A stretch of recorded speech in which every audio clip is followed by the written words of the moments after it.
VLSos here. This is a video lesson on trig identities and what it means to verify. Here's an example of a very useful trig identity. The Pythagorean identity sine squared x plus cosine squared x is equal to 1. It's the Pythagorean theorem in trig form. It's a trig identity because we can convert one expression that includes trigonometry into another. But this is especially powerful because what we convert this trig expression into is simply 1.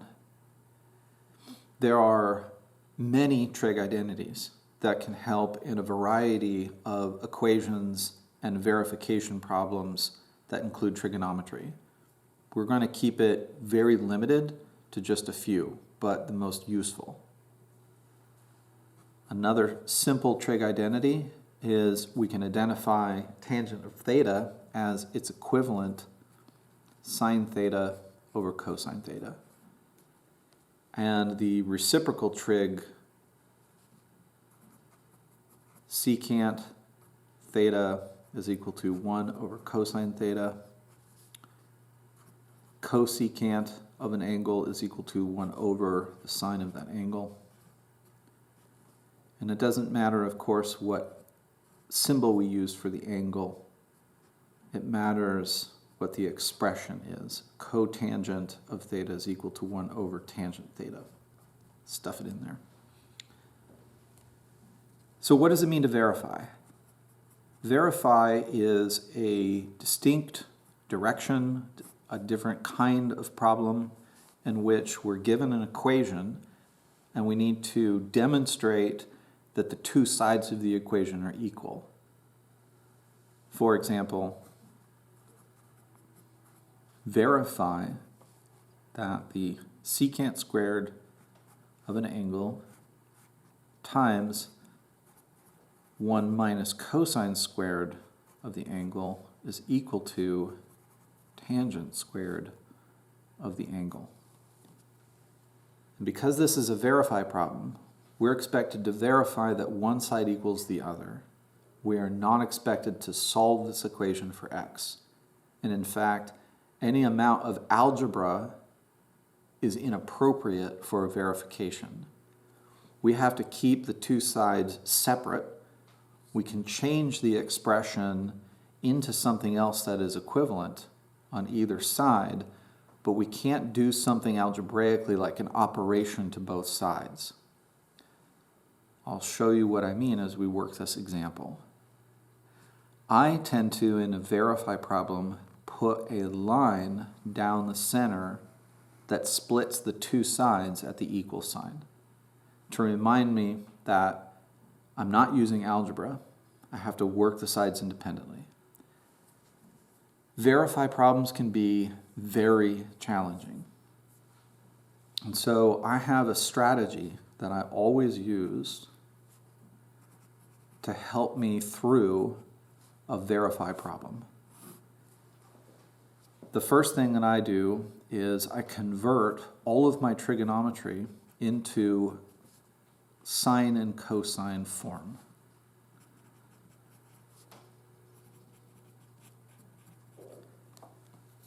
Trig identities can be helpful with that. I have a secant here, so I'm going to change the secant into the equivalent form that uses cosine. I'll do that in a moment. Let me complete the strategy that I go for. After converting everything into sine and cosine, I tend to distribute things if I can.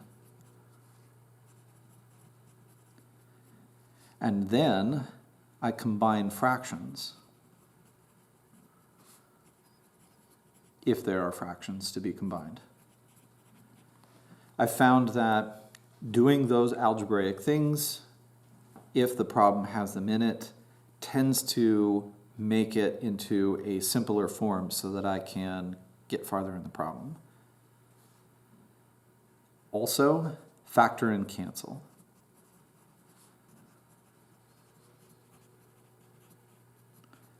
And then always, if you can see that their use would help is to use trig identities.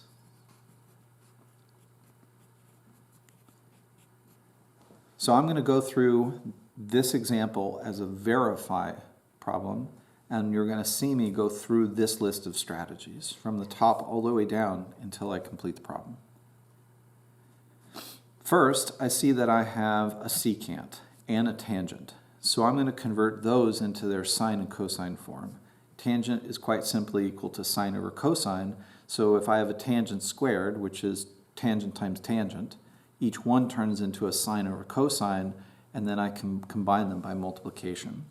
So on the right, this is equal to sine squared x over cosine squared x. On the left, I have a secant. I'm going to convert that by its reciprocal, 1 over cosine. So secant squared means secant times secant. That would be a 1 over cosine times a 1 over cosine. So I can combine that and make secant squared into 1 over cosine squared x. And I'm still multiplying by 1 minus cosine squared x. I'm working the sides independently. I'm going to keep this because this is in quite simple form. And I'm going to choose to just change this on the left into other equivalent expressions.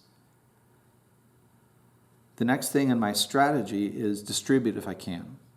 And I do have a monomial times a binomial I can distribute. When I do, I get 1 over cosine squared times 1 is simply 1 over cosine squared x.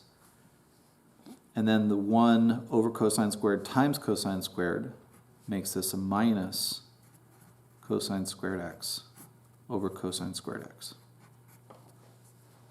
Now this can be converted or changed into 1 because it's something over itself. But the next thing in my strategy that helps me is to combine fractions. And I do have a fraction here that shares the denominator, so I don't want to convert this to 1. I now want to think of them as fractions with a common denominator and show it like this.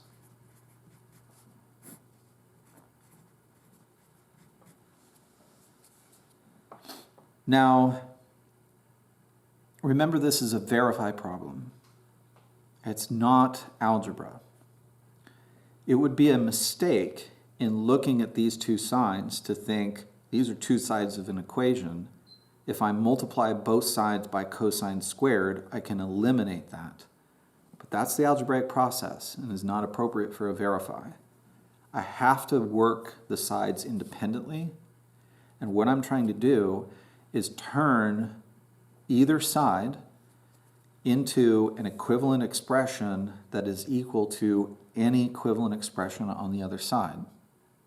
I'm not there yet, but at any point, if any of these expressions on the left were exactly equal to any of the expressions on the right, then we can stop and verify that the original starting point must be equal to each other. We've verified that the two sides are equal because somewhere along the way, we were able to explicitly show that they were exactly equal.